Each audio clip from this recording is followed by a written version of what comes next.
আল্লাহর কাছে কোন বিষয়গুলো অপ্রিয়, আল্লাহর হাবিব সাল্লাল্লাহু আলাইহি সাল্লামের কাছে কোন বিষয়গুলো অপছন্দনীয়, আল্লাহ তাআলা কোন সব মানুষকে ভালোবাসেন না, পছন্দ করেন না, সে মানুষগুলোর তালিকাও আল্লাহর ভালোবাসার দাবিদারদের জানা থাকা উচিত। আল্লাহ যাদের অপছন্দ করেন তারা কোথায় যাবে? জান্নাতে না জাহান্নামে? আল্লাহর অপছন্দের মানুষগুলো কি জান্নাতে যাওয়ার সুযোগ আছে? আজ আমরা কোরআনে কারীম থেকে আল্লাহর অপছন্দনীয় মানুষগুলো কারা তাদের ব্যাপারে জানবো, এবং আজকের এই মাহফিলে যদি আমাদের কারোর মধ্যে সেই গুণটি থাকে, সেই দোষটি থাকে, সেই বদঅভ্যাসটি থাকে যেটার কারণে আল্লাহর অপছন্দনীয় মানুষের তালিকায়, আল্লাহর অপ্রিয় মানুষের তালিকায় আমার নাম চলে গেছে, তাহলে সেক্ষেত্রে আমরা দ্রুততার সাথে এই মাহফিলে বসেই তওবায়ে নাসুহা করে, খাঁটি অন্তরে তওবা করে এখান থেকে আমরা যাব যে ওই বদঅভ্যাসটা ত্যাগ করে আল্লাহর প্রিয় পাত্র হওয়ার চেষ্টা করব। ঠিক আছে তো ইনশাআল্লাহ? 6 নম্বর পারার একেবারে প্রথম আয়াত। এই আয়াতে আল্লাহ রাব্বুল আলামিনের অপছন্দনীয় মানুষদের অপছন্দনীয় কাজের কথা আল্লাহ তাআলা বলেছেন। সর্বপ্রথমে আমরা সেটিকে বলতে চাই। সেটা কি? সেটা হলো কোনো মন্দ কথা, কোনো খারাপ কথা, কোনো বাজে কথা, এটা যদি কেউ প্রকাশ করে বেড়ায়, এটা যদি বলে বেড়ায়, এটা বলে জাহেজ, এটা যদি জাহির করে বেড়ায়, এটা যদি ছড়াছড়ি করে বেড়ায়, তো এটা আল্লাহ অপছন্দ করেন। কারণ কোনো খারাপ জিনিস যদি ছড়াছড়ি করা হয় তাতে সমাজে ভালো হয় না খারাপ হয়? একটা খারাপ জিনিস যখন খুব বেশি ছড়াছড়ি হয়, মানুষ সেটা চর্চা করে, গীবত শিকায়েতের মধ্যে ডুবে, পরনিন্দার মধ্যে ডুবে, মানুষ ধারণা করে এক লাইন জানলে তার সাথে আরো এক লাইন যোগ করে আরেকজনের চরিত্র হনন করে। এই জন্য মন্দ কোনো কিছু পেলেই সেটাকে ছড়াছড়ি করে বেড়ানো, এটা আল্লাহর অপছন্দনীয় কাজ। ফেসবুকের এই যুগে, সোশ্যাল মিডিয়ার এই যুগে, এমনকি অফলাইনেও চায়ের দোকানে বসে বসে মা বোনরা 2-4 জন একসাথে হলে কোনো একটা কিছু পাইলেই হলো ওই তিলকে তাল বানায়া ওইটাকে রসিয়ে রসিয়ে আমরা গল্প করে করে ওই মন্দ জিনিসটা একজন থেকে আরেকজন, আরেকজন থেকে আরেকজন, এক চা দোকান থেকে আরেক চা দোকান, এক আইডি থেকে আরেক আইডি, প্রয়োজনে অপ্রয়োজনে আমাদের কোনো জাতীয় স্বার্থ থাকুক বা না থাকুক, আমরা এই জাতীয় মন্দ জিনিস পেলে ছড়াছড়ি অনেকে করি কি করি না? আল্লাহ সুবহানাহু ওয়া তাআলা বলেছেন, লা ইউহিব্বুল্লাহুল জাহরা বিসসুই মিনাল কাওলি ইল্লা মান যুলিম। যদি কেউ কোনো খারাপ কথা এটা সে চিৎকার চেঁচামেচি করে বলে বেড়ায়, প্রকাশ করে বেড়ায়, ঘোষণা দিয়ে বেড়ায়, এটার প্রচার করে বেড়ায়, তো আল্লাহ তাআলা এটা পছন্দ করেন না। নবী করিম সাল্লাল্লাহু আলাইহি সাল্লাম বলেছেন, তোমার কোন মুসলিম ভাই এমন কোন একটা ভেজালে, বিপদে, ঝামেলাতে পড়েছে যে তার ভুলের কারণে হয়তো মান ইজ্জত যায় যায় এমন একটা জায়গায় বেচারা পড়েছে, চিপায় পড়ে গেছে। এই সময় সে চায় সবাই তাকে যেন সহযোগিতা করে, সাহায্য করে, তার এই দোষটা নিয়ে যেন খুব বেশি বাড়াবাড়ি চর্চা করাকরি যেন না হয়, সেটা চায়। ওই সময় যদি কোনো আল্লাহর বান্দা দাঁড়িয়ে ওই ব্যক্তির ইজ্জতকে বাঁচাবার চেষ্টা করে যে ভুলে হয়ে গেছে, অথবা এরকম জটিল কিছু না, বেচারাকে একটু তার সম্মানটাকে রক্ষা করার চেষ্টা করে, তাহলে সেক্ষেত্রে যে এই উদ্যোগ নিল একজনের ইজ্জতকে বাঁচাবার জন্য, এই বেচারাও, এই লোকটাও তার জীবনে কখনো যদি এরকম বিপদে পড়ে, তাহলে আল্লাহ সুবহানাহু ওয়া তাআলা তার ইজ্জতকে এইভাবে রক্ষা করবেন। নবী করিম সাল্লাল্লাহু আলাইহি সাল্লাম বলেছেন, মান সাতারা মুসলিমা সাতারাল্লাহু লাহু ইয়াউমাল কিয়ামাহ। যে ব্যক্তি কোনো মুসলমানের দোষ গোপন করবে, কিয়ামতের ময়দানে মানব ইতিহাসের সকল সদস্য আদম আলাইহিস সালাম থেকে নিয়ে কিয়ামত হওয়া পর্যন্ত আগত সকল মানুষ যখন উপস্থিত থাকবে, সবার সামনে ওই ব্যক্তির দোষটাকে আল্লাহ তাআলা ডেকে এনে গোপন করে দিবেন। তাহলে কিয়ামতের ময়দানে আল্লাহ যদি আমাদের দোষ গোপন না করে প্রতিটা দোষ যদি প্রকাশ করেন, এর চাইতে বড় শাস্তি, এর চাইতে বড় আযাব আর কি হতে পারে?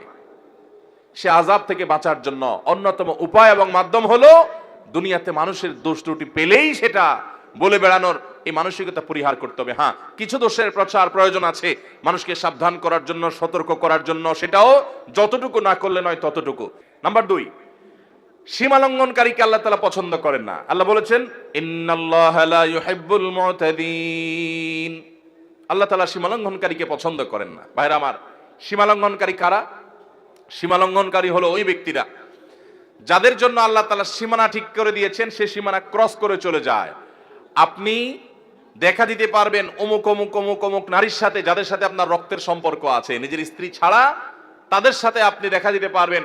এছাড়া আপনার যাদের সাথে দেখা দেওয়া জায়েজ, মাহরাম, তাদের সাথে আপনি দেখা দিতে পারবেন। এটা আল্লাহর সীমানা। এর বাইরে বাকিদের সাথে দেখা দেওয়া যাবে যাবে না। এটা হলো আল্লাহর সীমানা।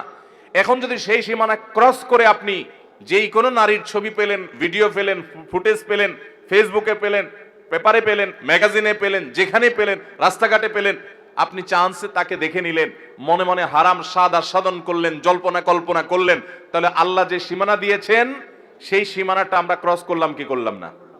আল্লাহ যাদের সম্পর্কে, যাদের সাথে দেখা দেওয়াকে জায়েজ করেছেন, তাদের গণ্ডি ওভারটেক করে যাদের সাথে দেখা দেওয়ার অনুমতি আল্লাহ দেন নাই, আপনি সেখানেও গিয়ে দেখেছেন, তাহলে সীমানা ক্রস করছেন কি করেন নাই? এটা হলো সীমা লঙ্ঘন। সীমা লঙ্ঘনের আরো বহু দিক আছে। তাহলে আল্লাহ যেগুলোকে হারাম করেছেন সেগুলোতে লিপ্ত হলে সেটা হলো সীমা লঙ্ঘন। নাম্বার 3, যারা খেয়ানত করে, আমানত দিলে আমানত রক্ষা করে না, আমানত নষ্ট করে, পাপিষ্ঠ, খারাপ মানুষ, গুনাহ করে বেড়ায়, নাজায়েজ কাজ করে বেড়ায়, কোনো ভয় নাই তার অন্তরে, এই মানুষগুলোকেও আল্লাহ তাআলা পছন্দ করেন না।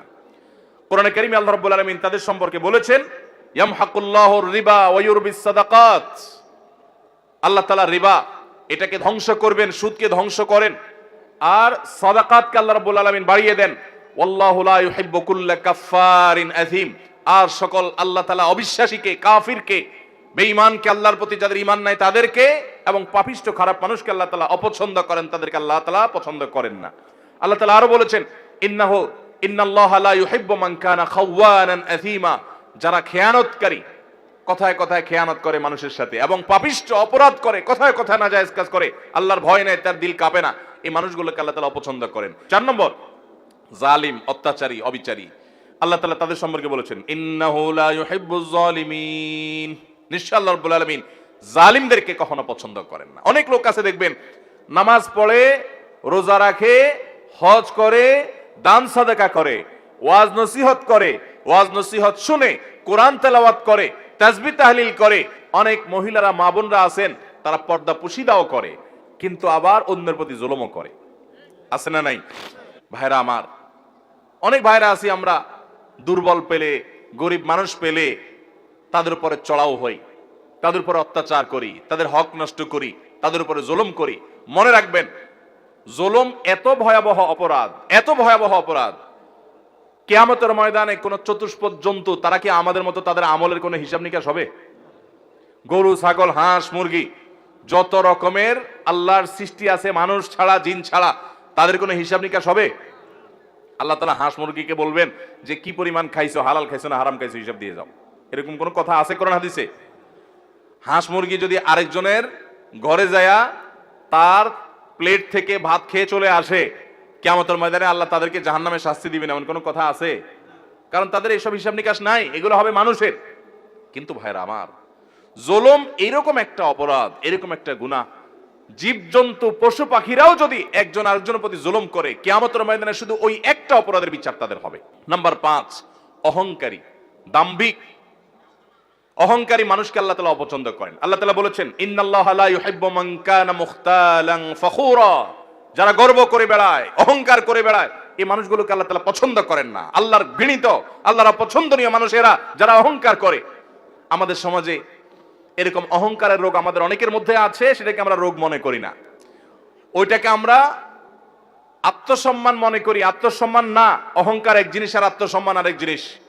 আপনি নিজেকে বড় করলেন, বড় মনে করলেন, ভাবসাব নিয়ে রাস্তাঘাটে গেলেন, একটু বড় লোকের ছেলে, ক্ষমতাবান মানুষের ছেলে, আপনার চলাফেরার ভিতরে একটু ভাবসাব আসলো, বাকিদেরকে মানুষ মনে করলেন না, এটা হলো অহংকার। এই অহংকারটা আমাদের মধ্যে আছে না নাই?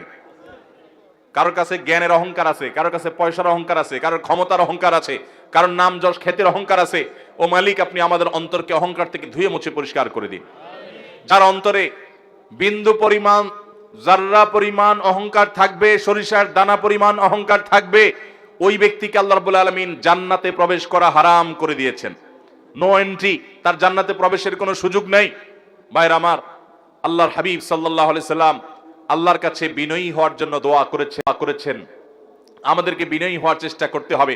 আমাদের নবীজি সাল্লাল্লাহু আলাইহি সাল্লাম বিনয়ী ছিলেন। বিনয়ী মানুষকে আল্লাহও ভালোবাসেন, বান্দারাও ভালোবাসেন, মানুষও পছন্দ করে। নরম মানুষ, ভদ্র মানুষ, বিনয়ী মানুষ। অহংকারী, দাম্ভিক এবং খুব বেশি গর্ব করে বেড়ায়, দাপট দেখায় বেড়ায়, এই মানুষগুলোকে মানুষও পছন্দ করেন না, আল্লাহও পছন্দ। অতএব মাটির মানুষ হব, চলাফেরায়, আচার আচরণে, কথায় যেন কোনো অবস্থাতে অহংকার প্রকাশ না হয়। 6 নম্বর হলো, যারা সমাজে ফাসাদ সৃষ্টি করে। ফাসাদ সৃষ্টি করে। ফাসাদের মধ্যে সবচেয়ে বড় ফাসাদ অনেক মুফাসসিরদের মতে কাবিরা গুনাহ যারা লিপ্ত হয়, শিরকে যারা লিপ্ত হয়, শিরক করে, এটা বড় ফাসাদ। ঠিক একইভাবে দুনিয়াতে শান্তি নষ্ট করে যারা, দেখবেন অনেক লোক আছে দাঙ্গা হাঙ্গামা গন্ডগোল ফাসাদ মারামারি কাটাকাটি এগুলোই তাদের ভালো লাগে, ফাসাদ করতে ভালো লাগে, শান্তি ভালো লাগে না। আল্লাহ বলেছেন ইন্নাল্লাহা লা ইউহিব্বুল মুফসিদিন, আল্লাহ তাআলা ফিতনা এবং ফাসাদকারী মানুষকে পছন্দ করেন না। এটা হলো 6 প্রকারের মানুষ, 6 নম্বর প্রকার। 7 নম্বর হলো ওই সমস্ত মানুষগুলো যারা অহমিকা দেখায়, অহংকার করে, আগে যে ফখর করে, গৌরব করে, বড়াই করে বেড়ায়, তাদেরই মতোই সেটারই আপনার আল্লাহ রাব্বুল আলামিন ভিন্নভাবে প্রকাশ করেছেন ইন্নাহু লা ইউহিব্বুল মুস্তাকবিরিন, যারা ইস্তিকবার করে, যারা সত্যকে অস্বীকার করে, অহমিকা বশত মানতে চায় না, আল্লাহ তাআলা তাদেরকে পছন্দ করেন না। 8 নম্বর হলো যারা দুনিয়া পেয়ে এত খুশি হয়ে যায় যে মনে হচ্ছে সে জান্নাত হাতের কাছে পেয়ে গেছে। মানে দুনিয়াদার যখন খুব মারাত্মক পর্যায়ের হয় তখন দুনিয়া পেলেই সে শুধু খুশি হয়, বাস, তার কাছে আখিরাতের কোনো দাম নাই। মনে রাখবেন, দুনিয়ার কোনো নেয়ামত পেলে খুশি হওয়াটা দোষের না, কিন্তু আনন্দে আত্মহারা হয়ে গেলেন এটার মানে হলো আপনার অন্তরে দুনিয়া ভরে গেছে। কথা কি বুঝাতে পারছি? অনেক লোক আছে দেখবেন যে দুনিয়ার কোনো অর্জন হলে খুশিতে একদম বাগবা, সে লাফালাফি, মনে হচ্ছে জান্নাত পেয়ে গেছে। আবার দুনিয়ার যদি কোনো ক্ষতি হয়ে যায় সে এমন ভাবে ভেঙে পড়ে মনে হচ্ছে তার সব শেষ হয়ে গেছে। এটা কোনো মুসলমানের চরিত্র না। 9 নম্বর যে মানুষগুলোকে আল্লাহ পছন্দ করেন না তারা হলো অপচয়কারী। আল্লাহ বলেছেন ইন্নাহু লা ইউহিব্বুল মুসরিফিন। অপচয় আমাদের মধ্যে আছে না নাই? অপচয় এখন অনেকেই আমরা করি। আমরা মনে করি যে পয়সা করে কিছু হলেই বোধহয় একটু অপচয় না করলে আমার ধনী এবং বড়লোকগিরি জাহির হয় না।